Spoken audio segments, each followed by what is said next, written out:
Welcome to the Inphamus Hour Live. I'm your host, the Inphamus Amadeuz, all social media platforms at the Inphamus Amadeuz. And of course, follow Boom Bap Nation. Happy Thanksgiving to the people that are watching right now. Hopefully you got collard greens and an active palette of food on your Thanksgiving palette. Peace and respect to everyone. And of course, here on the Inphamus Hour, we are about hip hop, about that boom bap, about the real hip hop shit. And there's no one who represents that more than the guy on my right side, representing Lawrence. Town, let's go. Lawrence, Massachusetts, Termanology. Welcome to the Inphamus Hour. Peace, my brother. How you?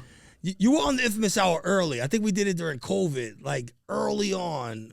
Probably like you was on like episode like 2 or 3. Yeah, that's right. I remember that. Yeah. So I had a very interesting conversation with Fredro Starr. Shout out to Onyx, shout out to Sticky, the whole team. Yes, sir. And I had asked Fredro, I'm like, why are you doing music at this point? Like, you guys are booked overseas, and he's like, I want to have as much albums as Termanology. Wow, that's a compliment, man. Shout out to Fredro. That's dope, man. That's dope. I'm happy to hear my name being spoken in that light. Yeah. You know what I mean? 45 albums is not an easy accomplishment. Obviously, we got the new project out now. Right. K-Slay on the intro. And he said 44, but there's like a unique story behind that. Yeah, so what happened was I was on my 44th project. I had texted Slay. I think it was one of the last times we spoke because me and Slay were very close, did a lot of work with him. And I was like, yo, I want you to do my intro to my next album. I sent him the beat. Statik did the beat. I gave him the drop script. Mm-hmm. He sent it right back. Had to be like the next day. So he said something to the effect of, Term, man, it's your 44th album. You still spitting fire. Talk to him. Something like that. And then like right after that, he got sick. And at the same time, I got the deal for the Paul Wall album. Mm-hmm. So the Paul Wall album ended up being my 44th. And, unfortunately, he never came out of it. So I couldn't get him to go back in and change it to 45. But there was no way in the world we wasn't using the drop over something small like that. Mm. So it's funny because people have been running up to me on the streets like, yo, 44, that's crazy. And so people's like, yo, 45. If you follow the social media, you see that I was kind of bigging it up because it is a milestone for me. Mm. But yeah, rest in peace, K-Slay, man. That was my guy. One of the first people in New York radio to believe in me. Been doing his show, freestyling on his show since 2006. Him just putting me on his tapes. I did 14 verses for him. I'm on the rolling 50 deep, the rolling 110 deep. There's a rolling 200 deep that we did that didn't come out yet, and hopefully will come out. But yeah, man, one of my main things that I love to do is putting out projects. And I find when I work with a lot of up and coming artists, they're great at rapping. They're great at spitting freestyles. Sometimes they're even great at doing songs, but they're very rarely are great at putting out projects. Mm. So I'm kind of been like a mentor to a lot of people where I'm the person that just lights the flame that helps them get the project out. Because for me, that's what really matters in the end, is the end result. Otherwise, you'll just have mad artists with mad songs that just never put nothing out, and then they quit, they give up, they get married, they have kids, they go to jail, they fall off, they lose passion. So, to me, it's like, yo, once it comes out, they can't take it from you. Yeah. And I just kind of always looked at it like that. And so, yeah, it's been 20 years now. Mm-hmm. We on number 46. Yeah. Do you think a part of that is about conditioning, in a sense where, a lot of us are raised from the 90s infrastructure, right? So it's like you were conditioned to drop a project and ride that for 2 years. Do you think a lot of guys are kind of stuck in that wave instead of adjusting to what hip-hop is now? Maybe the OGs, not the youth. The youth, I mean, if I was operating the way that these guys do it now. What do you consider the youth at this point, right? Because we have an older crop of artists. So, like, youth is almost like 35. Okay, so we're gonna go with some biblical terminology. We're gonna say BC, right? But that means before CDs. Okay. Like before, when we were dropping CDs, you could only drop one album a year because if you flopped, you couldn't get another deal. Yeah. So in the beginning of my career, I was actually going slow. Mm-hmm. I could have dropped 4 albums a year, but I would have flopped. Mm-hmm. So we had to take mad time, pay all these producers, clear these samples, set up a press run, press the vinyl, press the CD, and you had to stay away from fourth quarter because that was like Jay-Z, Ludacris, that was the big dogs, and Best Buy wasn't gonna pick up your CD because they're already buying 1,000 Jay-Z CDs. So it was like there was rules to this shit. And in the beginning, it was like you were trying so hard to make sure your shit was successful so you could hopefully get a major deal or you can keep getting independent bags. And I would say like the game all changed when iTunes came into it, and it just kind of turned more into like independent became the wave. So I would say like so this era, you can drop 12 albums in a year. You can lock in the studio, make 10 songs in a month, have your man do a cover, drop it, and if 5 people buy it, you still dropped it. Mm-hmm. So in my era, you had to drop the album and be successful, or you got dropped and got labeled a flop. So these people, you know, this era, they're not getting labeled flops unless you're a major artist. And then, you know, you got everybody critiquing your numbers and putting you up against whoever's, okay, Drake and 21 Savage came out 300K. Well, your Termanology only did 5K. Oh, he's flopped. So that was kind of like a lot in my era. But in this era, I think people are less concerned with the numbers and more concerned with just consuming the music directly. Yeah.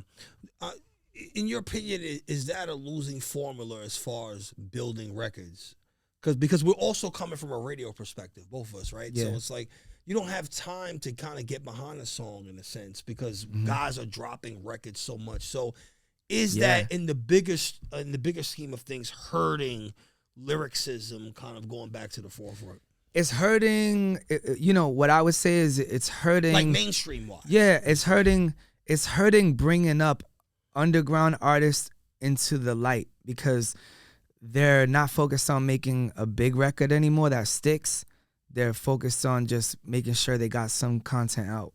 And that's when the game changed. So before, it would be like, you know, if Inf played your record 4 weeks in a row, you're like, woo, it's picking up. It's picking up on Mix Show. What's next? What other DJs can we service? What other shows can we do? How else can we get this record popping? Because that's what kept you on tour. That's what kept your legacy going. Oh, that's the guy from this song. So many times I tell people about an artist, they don't know the name, and then I'd be like, I say the song and they know the song. So now it's like, you know, in 2022, almost everybody don't know your song, but they might have seen you freestyle somewhere or might, you know, have seen you on the gram or this, that, or the third. But having the song, that is missing from an underground hip hop.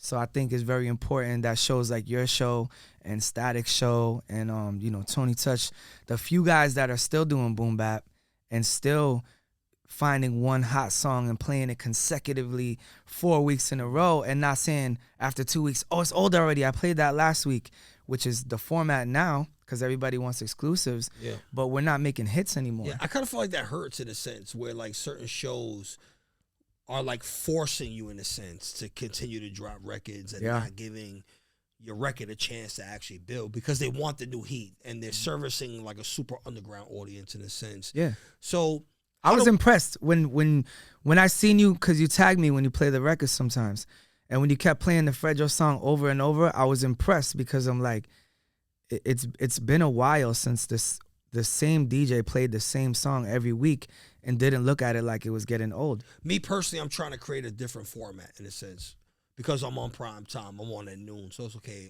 I'm catering to a different audience, and it's right after Sway. So, okay, how do we actually build a record to the point where a regular fan in Wyoming could hear a Termanology record with a Fredro Starr, whoever you have in your project, and repeat the words over and over again? You're right, bro, and I appreciate that, and I think that it's a conversation that needs to be had more. And like when I came here, I didn't think we were gonna have that conversation, but I'm happy we did because that's real. For sure. A part of this Determination intro, you have K-Slay, but you also have Sway talking on it as well. Yeah. Like what is so where is that soundbite from? And more importantly, what does Sway mean to the culture? Right. Sway is the culture, man. Sway's been around since the beginning, you know, not the beginning like K-Slay. You know, Slay was in the park in 79, like creating hip hop and shit. But anyway, Sway is an OG and he means everything to the culture, man. And I love Sway, and he's done so much for me that he didn't have to do. And I don't only love him for what he did for me. I love him for what he did for hip hop. But for me specifically, like, you know, when I first started coming around Sway in like 04, 05, I was coming in the game with Statik and DJ Premier. So I was coming in the game with the right people. So at least, you know, he took me serious because he knew if DJ Premier and Statik were co-signing me, then I had to have bars and at least I had some good production and I was going in the right direction of keeping hip hop alive. So he always kind of took a liking to me. But I think that now, because he's seen my growth over the 20-year process, like now he has a whole different respect for me. So recently when I dropped the album with Paul Wall and I went up to his show on Sway in the Morning, he was just like, I'm so proud of you. I'm so proud. He told Paul, like, I'm proud of you too, Paul, because I knew you forever too. But this guy, you don't understand. Like, this guy is underground and he just don't stop and he's relentless and he keeps doing it. And I'm just so proud to see where he's at, from the collaborations to the Good Dad Gang to putting out over 40 projects. So it's kind of cool that he keeps his ear to the street and he shows me that love. That clip is actually from 2016. When I went up on Sway in the Morning for my solo album, More Politics. And that clip was just one of those ones where he was really, really co-signing me to the world and to his fan base. Like, yo, nah, this guy got it. Like, he's doing it. He's doing it for the culture. He loves hip-hop, and he's here to stay and stuff like that. So it was kind of funny. It just hit me that it just fit the song. Yeah. When I heard the project with Paul Wall, I had to almost do a double take. I didn't understand that he was actually like a lyricist. Yeah. In a sense. Because we know Paul Wall from like the Southern vibe. Right. And he was really barring it out on this. Right. So going on a project with you, is his approach a little different in a sense? Because you're barring out all the time. Yeah, it was. I think that I think he's been barring it out, but I think he was marketed as like such a niche artist that the time he came out, like the sing-songy pop Paul Wall that we all know, the guy who created Grills with Johnny Dang and did Grills with Nelly, and we all know him from these big songs that are so sing-songy. And I think that all the marketing money that got put into Paul Wall as we know him was more him doing the slow flow. Yeah. It's Paul Wall, baby. What you know about me? He was rhyming with that cadence. Yeah. And then you got me coming in like, anybody get shot up for the like, so it's two different worlds. But the thing is that he did an album with Statik first. He did a EP called Give Thanks. It was like 7 joints. And he was barring it down the whole time. And I'm like, okay, so he could rap like this. He just needs those kind of beats. Yeah. So once he needs a production to accommodate. Right. And then when the pandemic happened, because that album was 2019, when the pandemic happened, we couldn't do shows. Everybody was kind of locked in the crib. So he texted me like, yo, what you working on? Send me a beat. I got a studio in the crib. I'll knock it out tonight. Boom. So I sent him Thailand, which is funny because that ended up being the biggest song on the album. So boom, he sends it right back within like 24 hours. Killed it. I'm like, okay. Yo, you got something else? Send him something else. Boom, I sent him the Dame Grease joint. Sent it right back. Boom. I'm like, okay. So he like, shit, let's make an EP. Fuck it. Shit's already sounding good. So then I went and grabbed all the Static beats and the P Rock beat and all that. So it's just crazy how it worked out. But once we decided to make an album, he kind of told me like, yo, I'm trusting you. I'm trusting Static. If you tell me that Millie's is the next hot cat and he's fire, that's what I'm gonna get on. And right. If you telling me that he's the guy, because over like night, some of these guys blow up, right? Yeah. And Millie's been putting in work for a long time. I'm not saying this overnight, but from when we started to where he got within a 48-month period or 24-month period is crazy. It's leaps and bounds. So he gets on the record with Millie's. He gets on the record with Nems. This is before Bing Bong. This is before Viral Nems. Yeah. This is just spitting Nems. So it's Fly Anakin. It's a bunch of cats that's buzzing in the underground, specifically New York style underground. And when the album ends up coming out, those cats are popping off. Bing Bong's out. Yeah. Millie's got big records out. Crazy. They got like 1 billion. It's out of control, like TikTok, right? Yeah. And then Millie started making crazy noise and big collaborations and big cosigns and big views on the videos and everything. So just like me and Static believing in Millie's, Nems, Fly Anakin, some of the other people, we already rock with them forever. And then them getting on the Paul Wall album, and at the same time that album dropped, those cats blew up. He was like, yo, man, I knew y'all knew what y'all was talking about. But that's one part of it. But let's put that aside. We just talking rhymes. He's on there spitting with Nems, with Millie's, with Termanology, with all of us, and barring it out, and having the best verse on some of the joints, right? So it was fire because it took a lot of people by surprise. almost every interview. Every interview we did, we went up to No Jumper, we went to Vibe Magazine, you know, Sway in the Morning, Bootleg Kev, all these places we went to. Everybody's like, so how the fuck does a Paul Wall and Term album happen? It just doesn't. I don't get it. It sounds weird. But then you know they're like, but I listened to the album and it's fucking great. I don't. How did this happen? You know, so it was a blessing in disguise. We just did a show yesterday in Minnesota at the Caboose. It was sold out, 500 people. And what we did was he did 3 songs, then I did 3, then he did 3, then I did 3, and then I ended it with, you know, my big song, and he ended it with his big song. So it was a success, and we're gonna take that show on the road and keep it going because the people seem to like it. Mm-hmm. You and Statik have a group called 1982, but beyond that, Statik has an additional, I guess it's a group with him and Bun B, right? And so we have this live recording of an album. Yeah. Is it Trill Statik? Is that? Yeah, Trill Statik is like that album, like. You know, so explain this, right? Because this was a big fucking deal in hip hop. Like I was hearing guys were watching it like live, and they were actually coming in, like calling Statik, like, listen, I'm gonna come in right now. And that was our. Well, this is the thing, right? That started in 2009, 2010. That was our thing, right? Like Statik started it with Saigon, him and Statik, like live recording. Well, they did the album in a day, right? Then after that, me and Statik did an album in a day. Back before social media is what it is now, you had this thing called live stream. So he had the live stream on the computer just going like this. And we'd be counting, literally recording the album. I'm writing the rhymes on the spot. I'm laying it down on the spot. We got guests coming through. Are you guys mixing as well, or everything? Just tracking? We put it out that night. Really? So the first one was Saigon. Then it was me and Statik. It was Statik and Freeway did one. Right, and Statik, and it was one other person. So it was me and Saigon and Stat and Freeway. Stat did it with one other person, and then Statik and Bun. So when it got to Bun, it was like we already mastered it. You know what I'm saying? We did it through different eras, and we knew that we can pull it off. And by the time it got to Bun, it was like we had a whole crew. We had a title behind us. There's like, you come down the hallway, you go into the interview room, and Destroy's interviewing you. Then you come into the room over here. We got alcohol. So we got literally people a rolling full weed. production. It's a full production. But Bun B just sat there, picked the beat. A rapper walked through the door. He has a blank paper. He writes his rhyme. Him and Fat Joe do a song. Boom. Fat Joe steps out. Him and Method Man do a song. Boom. Him, me, Westside Gun, we do Concrete. Boom. Westside and I step out. Boom. Next guy steps in. And at the end of the night, you got 10 songs.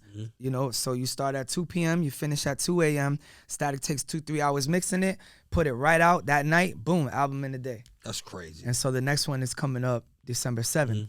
So we're doing that one live December 7th. Sweet Chicks? Trill Statik 2 at Sweet Chick, So it's lit, man. I mean, I love being a part of it. I've been there since the beginning. And, you know, I love everything that I bring to the table creatively and just knowing the artists and picking beats, naming songs, whatever I got to do to make the project better, man. That's what I like to do. I remember early on, just as, you know, just a young hip-hop fan, seeing you in Unsigned Hype. Source. And that was such a covenant space to be in. Right. Just as an artist, as a lyricist. You know, how much has media dropped the ball in this process, looking from where you was in Unsigned Hype to how media acts now? You got outlets like the Shade Room. You got outlets. Just all these guys, they're kind of exposing things in a negative way in a sense. Do you think media has dropped the ball? Not only that, does media properly focus on lyrics as the way they should be? Yeah, I mean, it takes away the mystique of the artist. I think that, you know, when you read an article on an artist and that's all you know about them, and you saw a couple pictures, you're like, okay, they either know how to dress or they don't, or I like their outfit or I don't, or I like what they said or I don't, or I want to know more about this artist. That was all you got if you picked up the Source magazine in 2005. That was what Termanology is, the Unsigned Hype. This is where he's from. This is what he looks like. These are the people that co-signed him. This is his new record out. Go find it. See if you find it. See if you like it. The fan was created in that way. And now, where we're documenting our every move. Yo, I just woke up. I had a Monster Energy. Literally yo, the second you wake up, yo, now I'm chilling with Inf. Yo, now I just gave away some turkeys in the projects. Yo, I'm going to bed. I'm watching Scarface. Yo, I'm taking a shower. Yo, today I'm wearing red. Yo, tomorrow I'm wearing the Balenciaga. Like, it's cool because you get to see everything. But sometimes, like, our favorite rappers end up being corny. And we, like, don't even like them anymore because we thought they were who they were on the record. And now they're not that. Yeah. And it's weird. Because you personally meet them and it becomes weird in a sense where guys have kind of sold you a story They sold you a story. In a sense where, okay, this is who I was, and we didn't have social media, so we had to believe what they... You might believe it. And not only the fake gangster shit, because that's always going to be, you know, that's always been in hip-hop and always will be, but beyond somebody lying about how much money they have or how many girls they get or how much drugs they sell or how gangster street they are, beyond all of that, it's just like, just taking all the mystique away from an artist has drastically damaged like how cool it is to like really be invested in the artist, you know. And now where everything coming and going, it's like, yo, any little thing you do, any little thing and you're canceled. So let's say you grew up loving an artist for like 10 years and you bought all their albums, and then they come walk out a Sweet Chick and get sucker punched.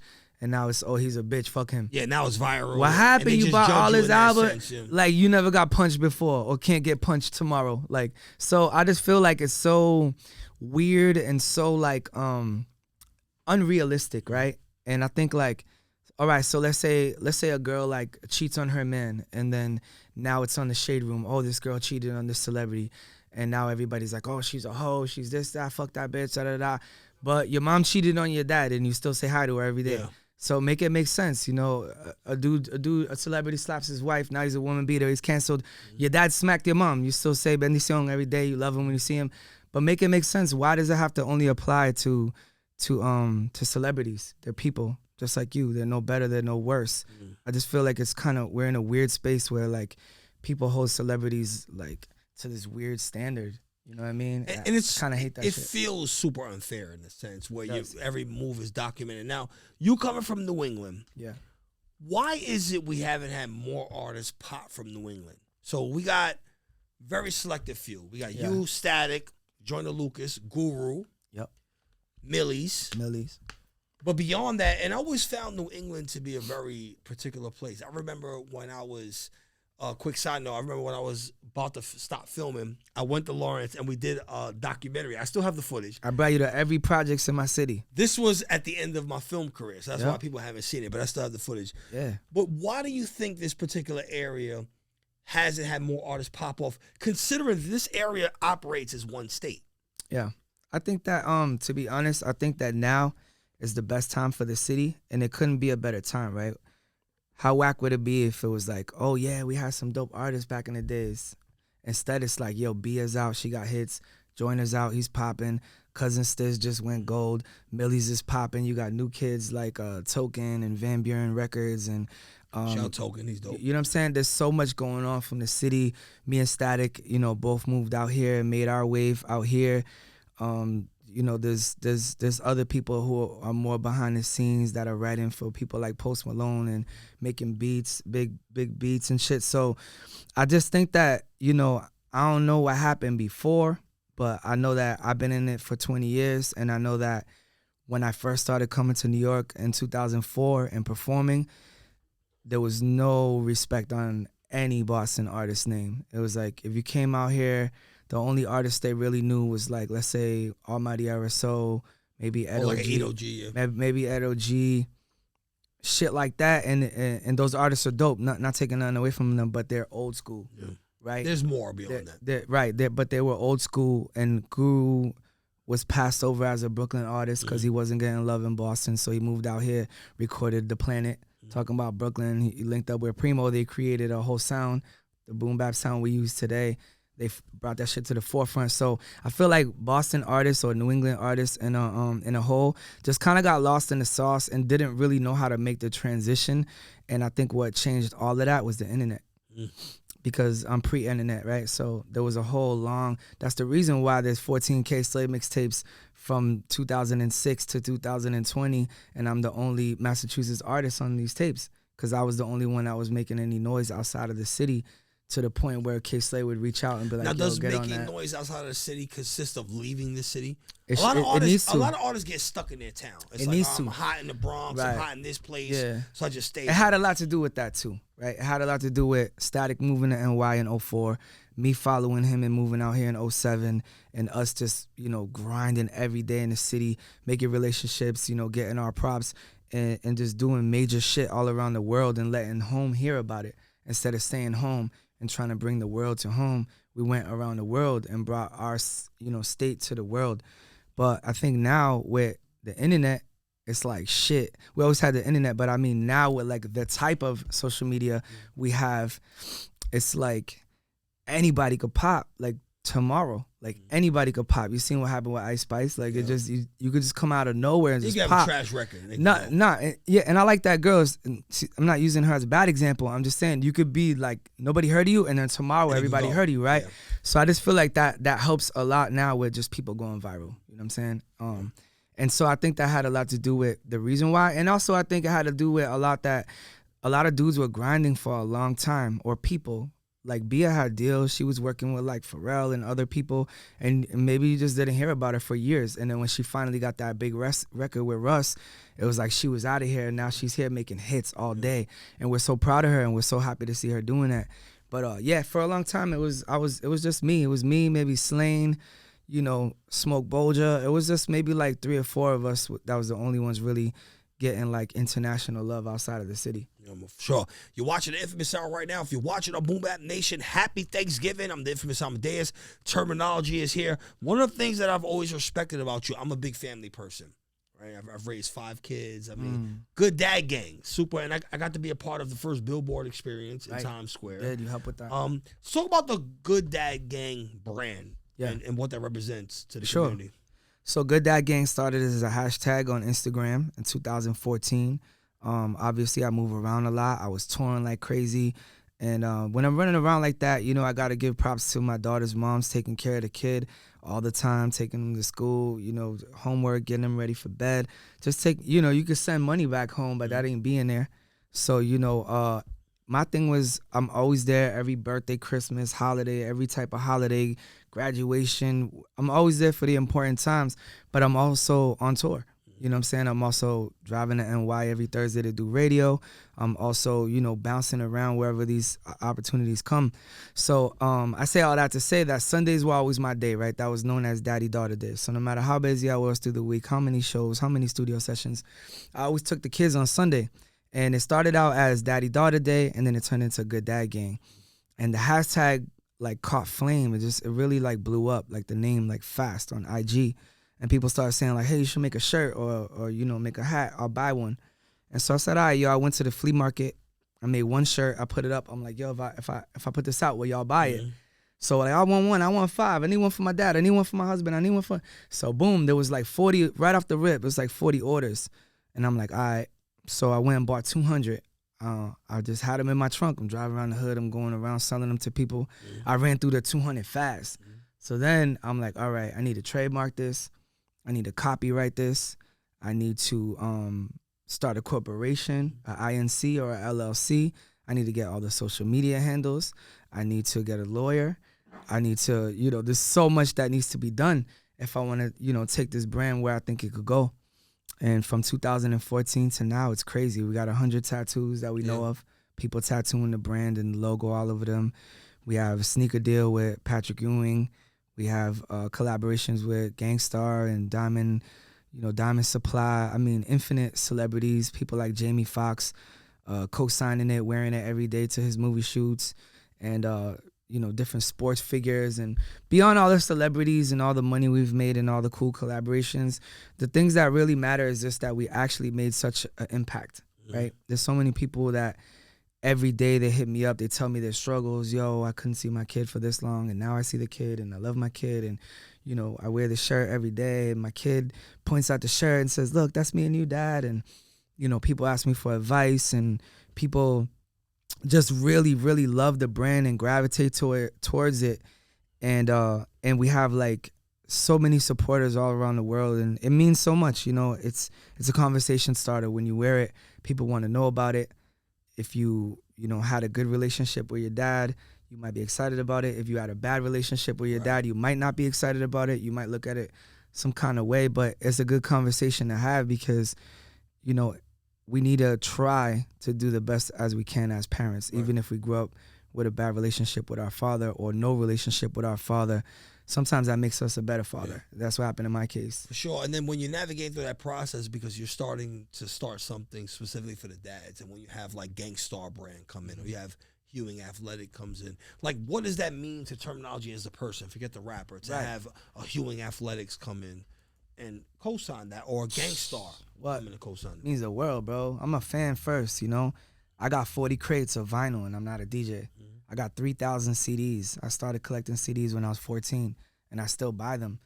Nobody plays CDs anymore. I just buy them because I like hip-hop, and I like to collect. I'm just a collector, and I buy all kinds of shit, like whatever, merch, and I still watch battle rap, consistently watch whatever battles coming out. I still go to concerts when I find out some of my favorite rappers or DJ Large Professor spinning an all vinyl set. Yo, we going to watch Large Professor spin the vinyl. Like, I'm just a fan. So starting out as a fan to link up with like some of my heroes and some of the people that have inspired me and some of like the greatest artists, for them to co-sign my brand, collab with my brand, and kind of just push it forward. It just means the world to me. And on top of that, you know, you're talking about, you know, you got 5 kids, you take care of your kids, which I know to be true. You know, you're my friend outside of rap shit. You know, we talk here and there. I tell you, I'm with my kids, I'm with my kids, I'm doing this, that, and the third. So we're leaving a legacy for them. We're leaving things for them, right? And I tell my daughters all the time, I'm like, yo, I own 3 corporations. If I die tomorrow, y'all own 3 corporations. Passing it on the right way. So y'all gotta hurry up and start understanding that and start getting ready to be a young CEO or getting ready to hire somebody to keep this shit going, because, like, unfortunately, my parents didn't have no bread and they didn't have no corporations or no legacy or no masters to no 40 albums. They didn't have to pass on to no kind of financial thing to give equity. Me. Nothing at all. And I'm leaving all this stuff to them. So I'm constantly like drilling it in their brain, like, yo, look at this thing that I'm building, but it's yours. It's not mine. I only got a little bit of time left on this earth. It's yours. This is your shit now. You know, how realistic is it at this point? Because we saw like a influx of independent boom bap artists, quote unquote, 2018, 2017. We saw Spesh come. We saw Griselda come. How realistic is it going into 2023 for a new lyrical artist to emerge? I think now's the best time because, like I said, before you were searching for a deal and you needed a deal, and now you don't need shit. You know, you just need to prove to people that, you know, you belong here and you deserve to be here, and that's either the fans, the consumers, or the people within the industry. And, you know, just figure out your niche, figure out your way to stand out, because it is always going to be a million people sounding the same. You turn on the radio, everybody sounds the same. You put on boom bap, everybody sounds the same. You hear drill, everybody sounds the same. You hear reggaeton, everybody sounds the same. So, yeah, of course it all sounds the same, but how can you stand out? And I think if you stand out, that's how you can last longer at being relevant. But I will say that, you know, just don't let nothing stop you. Don't let no haters stop you. Don't let no doubt come, you know, towards your way. One thing that I thought was so cool and so special about like the resurgence of boom bap, you know, again in like the 2018 era, and how popular it got, you know, with some of the guys like Griselda. One thing I thought that was so cool is that we didn't have to change and go back to sounding like that. We were already sounding like that the whole time. And so I thought that was cool for us because it was like, we didn't have to change. Hip hop just started sounding like us again. Yeah. And that felt good for me and Statik. We have a very like older audience here at the Inphamus Hour. And I remember growing up in the 90s where they kind of separated Latin rappers from normal rappers in a sense. So Facts. The Big Pun, like Big Pun made it his business to say the first Latin rapper to go platinum, or like the Beat Nuts kind of wasn't accepted. And I kind of didn't feel that because we kind of grew up in black neighborhoods in a sense, right? Absolutely. So we all grew up with Miss Jones and this. So what is the difference in your opinion? Because you came out, what, 04 or 03? Yeah, 05. My song with Tony Sunshine, really, Desert Eagle, that was 05 in the summer of 05. Was that on the DJ Khaled? That was on like every mixtape in New York. But was that a DJ Khaled It was record? So what it really was DJ Khaled remixed the Ordinary People with John Legend. And then after that it turned into Tony Sunshine remix, and then I did my verse on it, and it just happened to be that the song with my verse on it blew up on every New York mixtape. So the shit became like an underground hit, like a summer anthem in New York. And that's really when I started getting my buzz. So 05, and then the next year was when I linked with Primo for Watch How I Go Down. What would you say is the difference in a sense where when Tony Sunshine came in, well, he came in like 2000, but where Pun came in 98 to a Latin rapper now? Do you think Latin rappers are more accepted? Absolutely. Now? We hear whole Spanish songs on Hot 97 now. That was not a thing, bro. And Nori helped a lot with that, with him doing the records he did with Daddy Yankee and Oye Mi Canto and all that. But more than that, it's like the success of somebody like Bad Bunny, the success of people like Cardi B, just her being Dominican, the success of like mixing Spanish and English rap in general. And before it didn't work or they didn't want to see it work, so they wouldn't let it work. And now it works so much that they're almost forcing you. They're like, well, where's the Spanish song? Yeah. They don't care about the fans. They never did. So before they'd be like, well, we can't play the Spanish song because most of the people don't know Spanish. Yeah. But now it's like, fuck if they know Spanish. This shit got the shit lit. So hell yeah. Let's play Bad Bunny all day. Who gives a fuck if the white people, black, Asian people, they don't know what it says? Who gives a fuck? Yeah. It's making money. Just keep it pushing. So that's what it's all about, and that's what it's always been about. But in regards to Latins being accepted in hip hop, I mean, that was always something that I had a chip on my shoulder growing up in a Latin neighborhood, predominantly Puerto Rican and Dominican neighborhood.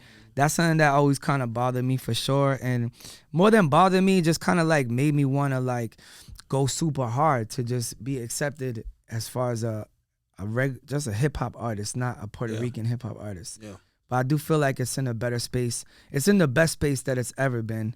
Because for instance, in 2005, when I was in New York and I was doing all them underground shows, the only cats buzzing in 2005 that were really Puerto Rican was me and Joel Ortiz. Yeah. Pun died. Some of the older cats wasn't really making no noise. It was me and Joel. I remember it was me and Joel. Then it was like, True Life. It was Shout out True Life. Shout out to True Life. It was True Life. It was Bodega Bams. It was a few more that came like right around the same time and was making noise, but it wasn't a lot of us. It was like 5 of us. Now it's like hundreds, bro. We outside. We stopped counting. Like people stopped counting. Yeah. Which is great. The same thing like I feel like about Boston rap, right? In the beginning, New England rap, it wasn't a lot. And now there's so many. It's so lit now all over the world that it's like, shit, I'm just sitting back smiling. Like, people be like, damn, but, doesn't that suck that didn't happen for you? Nah, somebody got to pave the way, bro. Yeah, of course. I've been doing this for 20. Ain't no way it's going to be the same way in 2023 that it was in 04. Of course. It's impossible. So we just hope that people keep it going, that's all. Out of 45 albums, is there a particular project that you feel is your best project? Because I heard your new shit, and I'm like, I don't know how he topped this one. Thank you. Like I text my team. My team is here. I was like, yo, I sent them like, yo, this Termanology joint is gas. Nah, thank you, man. I worked really hard on that one. I think that there's something for everybody, right? When I did Physiology with Lil Fame from MOP, you're on a whole album with one of the best rappers in the world. Like, Lil Fame is one of the best rappers in the world. And a producer. People don't know. But, just spitting with Lil Fame, there's a good chance he's gonna wash you on the song. How was that dynamic? Not to cut you off with MOP, because I heard a radio imaging on Shade where they record the project like the verse backwards, so they go in and do the ad-libs first. Nah, it's not. I don't know. Is that true? I don't know if they do some songs like that, but speaking on the songs that I did with Bill and the songs that I did with Fame, they're very ad-lib heavy, as we all know, but they did the verse parts first and then but they're so heavy on the ad-libs, and it's so important, it's so special, it shows why. One of the coolest things I ever seen was when I did one of the songs with Bill for their album, for the MOP Foundation album. I did a verse on that album, and he went in the booth, and his entire verse, every bar, he just went, oh oh, ad-lib the whole verse. Then he's like, give me another track. Oh, so you don't hear it. You hearing his rhyme. You're not even realizing that in the background somebody's going, oh, and so now I'm hearing it. And then he's like, all right, your turn. Go in there and do that. I'm like, I'm not. I don't have that energy. He's like, nah, trust. Go in there. So I'm like, shit, I'm in there trying to do my best MOP. Yeah. And I'm just like, instead I settle for like, let me ad-lib what I think I would sound good with. You know what I'm saying? But yeah, man, they're really special, and I have a lot of respect for them, as does everybody that's a real hip hop head. And you know, just doing an album with Little Fame was very challenging because it's like, bro, this is like the energy when you hear Annie Up is mad hard to match. Like nobody. That's why they do festivals with 100,000 people and the whole fucking place is going insane. Similar to Onyx with Slam. It's a very similar vibe. The Onyx shows are crazy. Nah, that's out of control. They're just shout out to them of control. too. Yeah. But probably my favorite, I can't give you a favorite. I'll probably say like the top 5 would be Physiology. That's one of them. 1982 was Statik when we formed the group. 1982, that was a real special time because we were both starting to like blow up in the industry at the same time, and people kind of like deemed us as the new gangstar, which is weird because we don't want to necessarily take that. But as time went on, and it was like now we're on our 7th project, it was like every fucking post somebody saying it. Yeah. So I understand what they're saying. They're saying producer, DJ that scratches hooks, dudes from Boston moved to New York. I get it. So 82, Physiology, probably Politics as Usual. That was the one that really like first blew me up. That had like all the Primo beats, the Pete Rock, the Alchemist, Prodigy. Me and Prodigy did the song, R.I.P. Yep. Those 3, I'll just say those are my top 3 because I love all my albums. They're all my babies. You know, you got 5 kids, right? You can't. Course, you can't choose. They're all hanging off a cliff. You ain't gonna be like, well, and you have 45. Nice day to you. Like it's like you holding them all. They all your babies. But I had moments in hip hop that I was kind of like dropping songs and nobody cared. And then I had moments that it was like all the radio interviews. I'm on MTV. I'm on BET. I got Busta on my single. I'm in the BET Cypher with French Montana. I'm in Drake video standing next to Drake. So you got these highs and then you got these lows where you drop an album and nobody cares, or it just kind of goes under the radar and you'll go see people see you in the street and be like, when you dropping something new, man? And like, oh, I just dropped yesterday. Yeah. But you didn't notice. Yeah. You know what I'm saying? So it's kind of crazy having that many projects because some of them are going to be slept on and unsuccessful, and then some of them shits is going to be hella lit. Yeah. You know what I mean? But those are 3 of my favorite. Yeah. A final question. Is there an album cap? So do you come into these projects saying these are the amount of albums that I want to record? And then ultimately, what do you want the Termanology legacy to be? No doubt. Damn. I don't really have a number where I want to quit. I think that, you know, if I had to be truthfully honest with you, like I have 10 albums done. The problem is they're done. Yeah, they're done. There's one with me and Planet Asia. There's one Physiology Part 2. It's half done. Me and Paul Wall got 11 songs for our follow-up. I got a compilation all done and wrapped up. I got a Term Makes Beats mixtape. I got Fred the Godson, R.I.P. on there. People don't know you produce on the Wu Block. A lot of shit. Yeah, I did. Block, Erykah Badu. Yeah, the Erykah Badu. That was one of my biggest placements. I did one on Styles P album. Which I made that one myself because a lot of beats I make with my engineers and my homies the too. The Erykah Badu one is on the Wu Block. That's on the Wu Block album. It's called Driving Around. Yeah. So shout out to Sheik Luch. Shout out to Wu-Tang. Driving Around. Thank you, Dad. That's probably my biggest. One of my biggest beats is that one. The Styles P joint. I did 2 on Sheik Luch Silverback Gorilla Part 2. I did some shit for Pain. I did one for the kid El Camino. I did one for Nori and Bodega Bams that never came out. That shit is crazy. It's called Drink Like a Puerto Rican. Maybe that shit'll come out one day. But yeah, cliche. Yeah, so yeah, facts. But now, as far as the Termanology legacy, man, I just, you know, I feel like people are starting to really give me my flowers, and they know that, you know, I'm not necessarily just doing this shit for bread or shit like that. Like nobody just does all that work just for $1. Yeah, of course. Because there's so many ways we can get money. Yeah, you would have gave up, you know, or you would have found another way to make money, which I do. I make money in all kind of avenues. You know what I'm saying? I own 3 companies. I ghostwrite. I produce. I own a studio in Brooklyn. It's called Time is Money Studio. You know, I own publishing companies. I do all kinds of shit. I'm signed to Monster Energy as an artist. I own Good Dad Gang. I mean, the list goes on and on. But as far as like the caps on the albums, I used to kind of want to get to 50, but now that I got like about 55 done, I think I'm gonna go for 100. 100 albums. Yeah. So we'll see. This is the Inphamus Hour. I'm your host, the Inphamus Amadeuz. Termanology is here. They want to follow you on all social media platforms. Where they can follow you at Termanology ST, and if you know a good dad, at Good Dad Gang. Yeah, and you know, I before we close, I never got to formally thank you because when I was trying to figure out how I was gonna transition from radio to an artist, you were the first person I called. And shout out to him because he got me my first interview on Statik Selektah with Destroy. Dope. And I was shitting bricks, I ain't gonna lie. I was in there. I'm not gonna lie. And look at you now. Yeah, look at us now. We're all proud of you, bro. And you're a friend of our show, and we're a friend of your show, and it's love, man. We're gonna keep it going. Thank you, man. So once again, this is Inphamus Hour here on Boom Bap Nation Facebook. Happy Thanksgiving to y'all. Happy Thanksgiving. Make sure you subscribe on Spotify, iHeartRadio, much more. Until next time, stay safe and stay COVID-19 free. See you then.